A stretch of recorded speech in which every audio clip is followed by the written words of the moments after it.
അസ്സലാമു അലൈക്കും വറഹ്മത്തുള്ളാഹി തആല വബറകാതുഹു. അത് ഷഹർബാനും ശിക്ഷ കിട്ടിത്തുടങ്ങി എന്ന് തന്നെ പറയാം.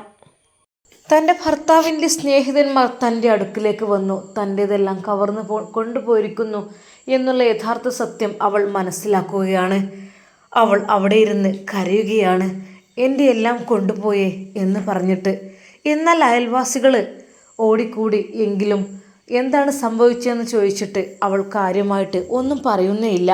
പലരും പറഞ്ഞു കള്ളക്കരച്ചിലാണ്, കള്ളത്തിയാണ് അവൾ.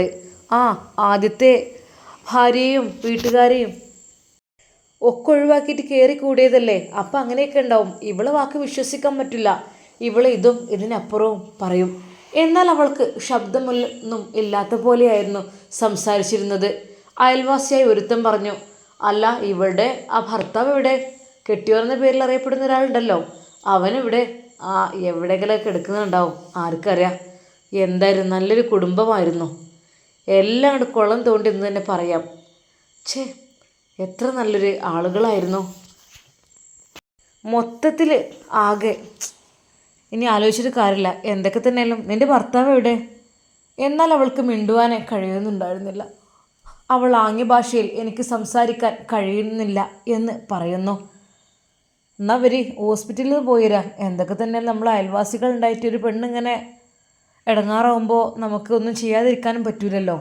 അവർ നേരെ അവളെ ഹോസ്പിറ്റലിലേക്ക് കൊണ്ടുപോയി. ഹോസ്പിറ്റലിലെത്തി ഡോക്ടറുടെ മുമ്പിൽ എന്തു പറ്റി? അവൾ ആംഗ്യ ഭാഷയിൽ എന്തൊക്കെയോ കാണിച്ചു.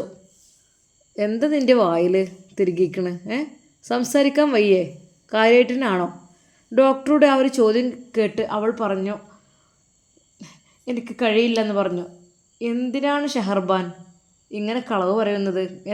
നിനക്കെന്താ പറ്റിയത്? അവളൊന്നും പറഞ്ഞില്ല. കാര്യമായിട്ട് എന്തൊക്കെയോ സംഭവിച്ചിരിക്കുന്നു എന്നുള്ള കാര്യം കണ്ടാലറിയാം. അതെ, കള്ളന്മാരെ വിളിച്ചു വരുത്തിയതാണോ? ഡോക്ടറുടെ ആ ഒരു ചോദ്യത്തിന് മുമ്പിൽ ശരിക്കും ഷഹർബാൻ ഒന്ന് ഞെട്ടിപ്പോയി എന്ന് തന്നെ പറയാം. അല്ലെന്ന് അവൾ ആംഗ്യം കാണിച്ചുകൊണ്ട് പറഞ്ഞു. അതെ, കൂടെ വന്ന ആളെ വിളിച്ചു. പിന്നെ ഇത് നിങ്ങളുടെ? ഒന്നുമില്ല സാറേ, അയൽവാസിയാണ്. അപ്പോൾ ഇങ്ങനൊരു അപകടം പറ്റിയതൊക്കെ ഇങ്ങനെ അറിഞ്ഞപ്പോഴൊക്കെ. അപകടം എന്ത് പറ്റാൻ? ഒരപകടം പറ്റിയിട്ടില്ല. എന്താ അപകടം പറ്റിയത്? അവരായിട്ട് തന്നെ അവരുടെ ജീവിതത്തിലേക്ക് ഓരോരുത്തരെ കൊണ്ടുവന്നു, ജീവിതം നശിപ്പിക്കാൻ വേണ്ടി ശ്രമിക്കുന്നു എന്നേ എനിക്കിതിൽ പറയുള്ളൂ. അല്ലാതെ അപകടം പറ്റിയെന്നോ അങ്ങനൊന്നും ഞാനിവിടെ എഴുതുന്നേ ഇല്ല. എന്താ കേസെടുക്കണോ? സാറേ ഒന്നും ഞങ്ങൾക്കറിയില്ല. കാരണം ഇവർ ആണ് അതിനെക്കുറിച്ചൊന്നും പറയണമില്ല. പിന്നെ ഇവരെ ചങ്ക് പിടിച്ച് നെക്കി അങ്ങനെയൊക്കെയാണ് പറയണത്. ചങ്ക് പിടിച്ചില്ലായിരിക്കും, എന്നെക്കൊണ്ട് പറയിപ്പിക്കണ്ട. അഭിനയം നിർത്തിയിട്ട് ഷഹർബാനെ പറയാനുള്ളതാൻ പറയണം, എല്ലാം സംസാരിക്കണം. അവളുടെ കഴുത്തിലുള്ള മാല നഷ്ടപ്പെട്ടു, സ്വർണങ്ങൾ ഡയമണ്ടുകൾ നഷ്ടപ്പെട്ടു എന്നൊക്കെയാണ് പറയുന്നത്. കേസ് എടുക്കണോ? സാറേ അത് നിങ്ങൾ പോലെയിട്ട് ആയിക്കോളൂ, നമ്മളിതിൽ ബന്ധപ്പെടില്ല കേട്ടോ. അവൾ പെട്ടെന്ന് ആംഗ്യം കാണിച്ചുകൊണ്ട് വേണ്ടെന്ന് തലയാട്ടി. ഡോക്ടറുടെ ഭാഗത്തു നിന്നും അങ്ങനെയുള്ള അഭിപ്രായം വന്നപ്പോൾ പിന്നീട് ഒന്നും പറഞ്ഞില്ല. കാരണം ഡോക്ടർക്ക് എന്തൊക്കെയോ ഒരു ദുരൂഹതകൾ അവളുടെ മുഖത്ത് നോക്കിയിട്ട് തന്നെ ഉണ്ടായിരുന്നു. ഓരോന്ന് എന്തായാലും സംസാരശേഷി തിരിച്ചു കിട്ടാനുള്ള മെഡിസിനും ഇതിൽ എഴുതുന്നുണ്ട്. ആവശ്യമുണ്ടെങ്കിൽ മാത്രം കഴിച്ചാൽ മതി കേട്ടോ. വെറുതെ ഇവിടെ ഒന്ന് കള്ളത്തരം കാട്ടിയിട്ട്. ശരിക്കും പറഞ്ഞാൽ ഡോക്ടറുടെ ആ ഒരു വാക്ക് കേട്ട് അവൾ ഇല്ലെന്ന് വീണ്ടും തലയാട്ടി. നിങ്ങളുടെ ഭർത്താവ് എവിടെ എന്നുള്ള ചോദ്യത്തിന് അറിയില്ലെന്ന്. അതോ പൊയ്ക്കോളൂതാ, ഈ മെഡിസിൻ കഴിച്ചോളൂ. അതെ, ഷഹർബാന് എന്തൊക്കെയോ നഷ്ടപ്പെട്ടിട്ടുണ്ട് തൻ്റെ ജീവിതത്തിൽ. താൻ ആഗ്രഹിച്ചത്, താൻ ഇതുവരെ കാത്ത് സൂക്ഷിച്ചത്, അതെല്ലാം കള്ളന്മാർ കൊണ്ടുപോയി എന്ന് തന്നെ പറയാം. എന്നാൽ അന്ന് സമയം ഉച്ചയായപ്പോഴേക്കും അതാ ഫിറോസ് അങ്ങോട്ട് കടന്നു വരുന്നു. ഫിറോസേ, എടാ എൻ്റെ വീട്ടിൽ കള്ളൻ കയറിയില്ലേ? ആ ഒരു വാർത്ത കേട്ടുകൊണ്ടാണ് ഫിറോസ് ആ ഒരു ഉറക്കത്തിൽ നിന്ന് ഉണർന്നത്. കള്ളനോ? എൻ്റെ വീട്ടിലോ? ഹേയ്, അത് കള്ളന്മാരൊന്നല്ല, അതൊക്കെ അവളുടെ ഫ്രണ്ട്സുകളാ. അതുകൂടി കേട്ടപ്പോൾ ആളുകൾക്ക് പാടി പറഞ്ഞു നടക്കാനും അതൊരു രസമായി. കള്ളന്മാരല്ലത്രേ വന്നത്, അവളെ ഫ്രണ്ട്സുകളാണത്രേ. എന്നാൽ അപ്പോഴേക്കും പലയിടങ്ങളിലും പല രീതിയിലുള്ള സംസാരം വന്നു തുടങ്ങി. കള്ളന്മാരല്ലത്രേ, ഫ്രണ്ട്സുകളാണത്രേ.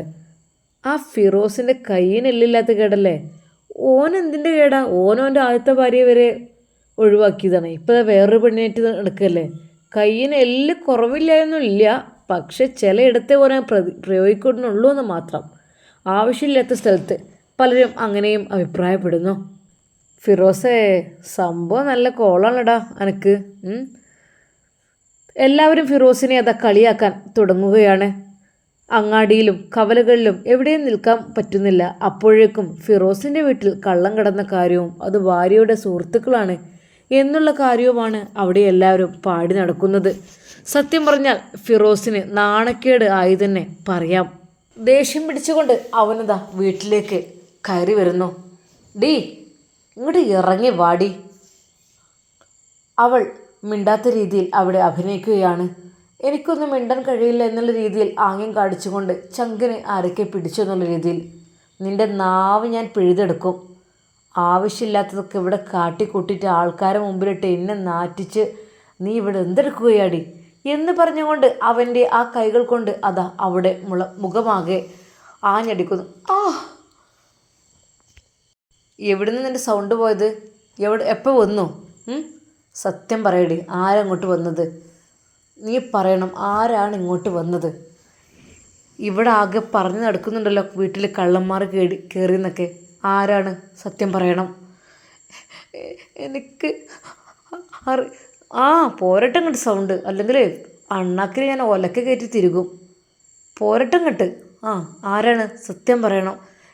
എനിക്ക് അറിയില്ല. അറിയില്ല. വേണ്ടാത്തതെല്ലാം കാട്ടിക്കൂട്ടി വെച്ചിട്ട് ഇപ്പോൾ ഇങ്ങനെയും തുടങ്ങില്ലേ പരിപാടി? ഈ നിമിഷം നീ ഇവിടുന്ന് ഇറങ്ങണം, അല്ലെങ്കിൽ നിനക്കുള്ള പണി ഞാൻ വെച്ചിട്ടുണ്ട്. എന്തിനിറങ്ങുക? അവളുടെ ആ ഒരു ശബ്ദം തിരികെ. ഓഹോ, അപ്പോൾ അഭിനയമായിരുന്നു അല്ലേ? എല്ലാം അഭിനയം തന്നെയായിരുന്നു. നിങ്ങളുടെ മുമ്പിൽ കുറച്ച് അഭിനയിക്കാതിരിക്കാൻ പറ്റില്ല. നിങ്ങളെന്താ പറഞ്ഞത്? എവിടുന്ന് വന്നു അവരുന്നോ? അതെ, ഞാൻ നിങ്ങൾക്കെതിരെ ഒരു കേസ് കൊടുത്തു കഴിഞ്ഞാലേ നിങ്ങൾ പെട്ടുപോകും. ഞാൻ എന്താ കൊടുക്കാന്നോ? ഭർത്താവിൻ്റെ സ്നേഹിതന്മാരെ കൊണ്ട് ഭാര്യയുടെ അടുക്കലേക്ക് വേണ്ടാത്ത പ്രവൃത്തിക്ക് പറഞ്ഞയച്ചു. ഭർത്താവ് എൻ്റെ സ്വർണവും പൈസയും എൻ്റെ ഡയമണ്ട് ആഭരണങ്ങളും എല്ലാം കവർന്നു കൊണ്ടുപോയി. അതാണ് ഞാൻ കേസ് കൊടുക്കുക. ആവശ്യമില്ലാത്തിരു നിന്നിട്ടുണ്ടെങ്കിൽ അതായിരിക്കും. അവളുടെ ആ ഒരു വാക്ക് കേട്ട് ശരിക്കും ഫിറോസ് ആകെ കുടുങ്ങിപ്പോയി എന്ന് തന്നെ പറയാം. റബ്ബേ, ഏത് സമയത്താണ് എനിക്കിതിനെ തലയിൽ വെക്കാൻ തോന്നിയത്? എൻ്റെ തലയിൽ വന്ന് പെട്ടു. ഇപ്പോൾ ഓളുള്ള ഇഷ്ടം പോലെ ജീവിക്കണ ഞാനൊരു മണ്ടനായി ഇവിടെ ഇങ്ങനെ കഴിയുക. ഷെർബാൻ, എടുക്കാനുള്ളവർക്കെടുത്ത് ഇറങ്ങിക്കോ. നിന്നൊരിക്കലും എനിക്കിവിടെ വിശ്വസിക്കാൻ പറ്റില്ല. എൻ്റെ വീട്ടിൽ അതൊന്നും പതിവില്ലാത്തതാണ്. ഇപ്പോൾ എന്തൊക്കെ തെറ്റുകളാണ് നീ ചെയ്യാൻ വേണ്ടി? അതേ, എന്നെ നിങ്ങൾ കൂടുതൽ പഠിപ്പിക്കാൻ വേണ്ടി നോക്കല്ലേ. ഷെർബാൻ വായടക്ക്. പിന്നെ എൻ്റെ ഉമ്മ നിസ്കരിച്ച് ഓതിയിരുന്ന സ്ഥലമായിരുന്നു ഇത്. ഒരുപാട് എൻ്റെ പെങ്ങന്മാരും എൻ്റെ ഉമ്മയും ഈ ഒരു വീട് തെറ്റ് ചെയ്യുന്നൊരു വീടാക്കി മാറ്റാൻ ഞാനൊരിക്കലും സമ്മതിക്കില്ല. നീ രാവിലെ മുതൽ വൈകുന്നേരം വരെ നിൻ്റെ ഫ്രണ്ട്സുകൾ, പിന്നെ രാത്രി പാതിര മയക്കം കഴിഞ്ഞാൽ വേറെ കുറച്ച് ഫ്രണ്ട്സുകൾ, അങ്ങനെ എങ്ങനെയാണല്ലോ നിൻ്റെ ജീവിതം പോകുന്നത്? അതെ, എന്നെക്കുറിച്ച് അനാവശ്യം പറയണ്ട ഇല്ലാത്തതൊന്നും. ഞാൻ പറഞ്ഞല്ലോ, എനിക്കുണ്ട് കേസ് കൊടുക്കാനുള്ള വകുപ്പുകളും കാര്യങ്ങളൊക്കെ. ഞാൻ ജയിലിൽ പോലും വേണ്ടില്ല. ഇവിടെ നീ നിൽക്കുന്നത് ഒട്ടും ശരിയല്ല. ഞാൻ പറഞ്ഞല്ലോ, എൻ്റെ ഉമ്മ, എൻ്റെ പെങ്ങന്മാർ. ഓഹോ, ഇപ്പോൾ ഉമ്മയെയും പെങ്ങന്മാരെയും ഭാര്യയൊക്കെ ഓർമ്മ വന്നുല്ലേ? ഒരു കാലത്ത് ഉമ്മയെയും പെങ്ങന്മാരൊക്കെ ആട്ടിയിറക്കി വിട്ടപ്പോൾ ഓർത്തില്ലല്ലോ ഇതൊന്നും? വഴിയാധാരമാകുമെന്ന്. അതെ, നിങ്ങളെ വീട്ടിൽ നിന്ന് ഇറക്കാനും കാലാകാലിൽ ജയിലിൽ കയറ്റാനും എൻ്റെ അടുത്ത് തെളിവുകളില്ലായിട്ടല്ല. അത് കൊടുത്തു കഴിഞ്ഞാലേ ഷെഹർബാൻ, നീ എന്നെ ദേഷ്യം പിടിപ്പിക്കണ്ട കൂടുതലായിട്ട്. ഓഹോ, പിന്നെന്താ, ഞാൻ ദേഷ്യം പിടിപ്പിക്കും. അതല്ല എങ്കിൽ എൻ്റെ ഇഷ്ടത്തിന് ഇവിടെ നിൽക്കേണ്ടി വരും. ചുരുക്കി പറഞ്ഞാൽ അവൾ ഒന്നിനും വിട്ടുകൊടുക്കുന്ന ലക്ഷണമില്ല എന്ന് തന്നെ പറയാം. എന്നാൽ ഫിറോസ് ആകെ പെട്ടു. എന്ത് ചെയ്യണമെന്നറിയാതെ അങ്ങോട്ടും ഇങ്ങോട്ടും നടക്കുകയാണ്. പകല് മുഴുവൻ അവളുടെ ഫ്രണ്ട്സുകൾ, കാര്യങ്ങൾ. രാത്രിയായാൽ ഇപ്പോൾ ഇതും കൂടി കേട്ട് കഴിഞ്ഞു. എന്തൊരു നാണക്കേടത്. ഇവൾക്കിത് എന്തിൻ്റെ കേടാ? വേണ്ടില്ലാത്ത പണിയെടുത്തു. അതെ, സ്വന്തം പെറ്റുമ്മയെ തള്ളി പറഞ്ഞു. ഉമ്മയെ ഞാൻ ഉപദ്രവിച്ചു. അതിൻ്റെയൊക്കെ ഫലമായിട്ട് തന്നെയാണ് എനിക്കിത് കിട്ടുന്നത്. അതെനിക്ക് ഉറപ്പുണ്ട്. ഇവള് വല്ലാത്തൊരു വിഷപ്പാമ്പ് തന്നെയാണ്. ഞാൻ അറിഞ്ഞില്ല. അവളുടെ കണ്ണീരും കരച്ചിലും കണ്ട് ഞാനതിലങ്ങ് വീണുപോയി എന്ന് തന്നെ പറയാം. ഈ രീതിയിലുള്ള പെണ്ണുങ്ങളും ഈ ദുനിയാവിൽ ഉണ്ടാവുമല്ലോ. ഫിറോസ് രണ്ടും കൽപ്പിച്ച് വീട്ടിൽ നിന്നിറങ്ങുന്നു. ഒന്നുകിൽ അവൾ അല്ലെങ്കിൽ ഞാൻ, രണ്ടുപേരും ആ വീട്ടിലൊരിക്കലും ശരിയാവില്ല. ചുരുക്കി പറഞ്ഞാൽ ഫിറോസിനെ ആ വീട്ടിലേക്ക് കയറുവാനും അവിടെ ഇരിക്കുവാനുള്ള സ്വാതന്ത്ര്യം ഇല്ലയെന്ന് തന്നെ പറയാം. ഡൈനിങ് ഹാളിൽ ആ സോഫയിൽ വന്നിരുന്നപ്പോൾ തന്നെ അവൾ ചോദിക്കുന്നു, ഇതെന്താ ഇവിടെ ഇരിക്കുന്നത്? അവിടെ എവിടെയും പോയിരുന്നോളൂ, എൻ്റെ ഫ്രണ്ട്സുകളൊക്കെ പെട്ടെന്ന് വരും. നിങ്ങളെ കാണുമ്പോഴേ ഇതാരാ ചോദിച്ചു ഞാനിങ്ങനെ സമാധാനം പറഞ്ഞ് മടുക്കേണ്ടി വരും. സത്യം പറഞ്ഞാൽ അങ്ങനെയുള്ള ആ ദിവസങ്ങളിൽ തന്നോടൊരു മൂലക്കിൽ നിൽക്കുവാൻ വേണ്ടി അവൾ എപ്പോഴും ആവശ്യപ്പെടും. ഒരിക്കലും എൻ്റെ ഫ്രണ്ട്സുകളെ ഇടയ്ക്ക് കൊലത്തൊന്നും വരരുത് കേട്ടോ, എൻ്റെ സ്റ്റാൻഡേർഡ് നഷ്ടപ്പെടുത്തരുത്. അവളുടെ നിരന്തരമുള്ള വാക്കുകളായിരുന്നു അത്. ചുരുക്കി പറഞ്ഞാൽ ഫിറോസിൻ്റെ കഷ്ടകാലം തുടങ്ങി എന്ന് തന്നെ പറയാം. ദുനിയാവിൽ നിന്ന് എനിക്കിതാ ശിക്ഷ കിട്ടിത്തുടങ്ങുന്നു. സ്വന്തം ഭാര്യയിലൂടെ തന്നെ. വല്ലാത്ത ഒരു ഏത് നിമിഷത്തിലാണ് എനിക്ക് എങ്ങനെയൊക്കെ തോന്നിയത് എനിക്കറിയുന്നില്ല. എല്ലാം നഷ്ടമായി എനിക്ക്. വൈകാതെ ഈ വീടും അവളുടെ പേരിൽ ആക്കാനൊക്കെ ചാൻസ് ഉണ്ട്. റബ്ബേ, അതേ മുമ്പായിട്ട് ചെയ്യാനുള്ളതെല്ലാം ചെയ്യണം, അല്ലെങ്കിൽ എല്ലാം നഷ്ടമാകും. രണ്ടാം ഭാര്യയുടെ അടുക്കൽ നിന്ന് വളരെയധികം ചീത്തയാണ് ഫിറോസ് കേൾക്കുന്നത്. അതെ, ഞാൻ എൻ്റെ ഇഷ്ടം പോലെ ഇവിടെ ജീവിക്കും, നിങ്ങളെന്തിനാ അതിൽ ഇടപെടാൻ വേണ്ടി പോകുന്നത്? ഷഹർബാനും ഭർത്താവിനോട് നല്ല രീതിയിലാണ് സംസാരിക്കുന്നത്. അവർ തമ്മിൽ രണ്ടുപേരും വല്ലാത്ത പ്രശ്നം തന്നെ എന്ന് തന്നെ പറയാം. പെട്ടെന്ന് അവൾ വന്നു. അതെ, എന്നെ നിങ്ങളിത് കരണക്കുറ്റി നോക്കി അടിച്ചത്, എൻ്റെ സ്വകാര്യതയിലേക്ക് നിങ്ങൾ ഒളിഞ്ഞു നോക്കിയത്.